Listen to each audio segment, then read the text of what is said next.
வணக்கம் மோகன். அதாவது செங்கல்பட்டு மாவட்டம் மாமல்லபுரம் அடுத்த வடநெம்மேலி பகுதியில் தமிழ்நாடு சுற்றுலாத்துறையும் குளோபல் மீடியா பாக்ஸும் இணைந்து இன்னைக்கு சர்வதேச பலூன் திருவிழாவை நடத்துது. தொடர்ந்து 3 நாட்கள், இன்றிலிருந்து நாளை மறுநாள் வரை 3 நாட்கள் நடைபெறும் இந்த சர்வதேச பலூன் திருவிழாவை சுற்றுலாத்துறை அமைச்சர் ராஜேந்திரன் மற்றும் குறு சிறு மற்றும் நடுத்தர தொழில் நிறுவனங்கள் துறை அமைச்சர் தாமு அன்பரசன் ஆகியோர் துவக்கி வைத்தனர்.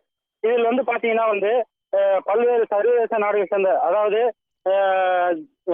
England, Vietnam, Belgium, Australia, Japan, German, France, Brazil, Thailand, Britain ஆகிய 10 நாடுகளை சேர்ந்த விமானிகள் கலந்து கொண்டு இந்த பலூன் சாகசத்தை நடத்தி வருகின்றனர். இதற்கு கட்டணமாக, அதாவது 12 வயதுக்கும் குறைவானவர்களுக்கு இலவசமாகவும் 12 வயதுக்கு மேற்பட்டவர்களுக்கு 200 ரூபாயும் கட்டணமாக வசூலிக்கப்படுகிறது. மேலும்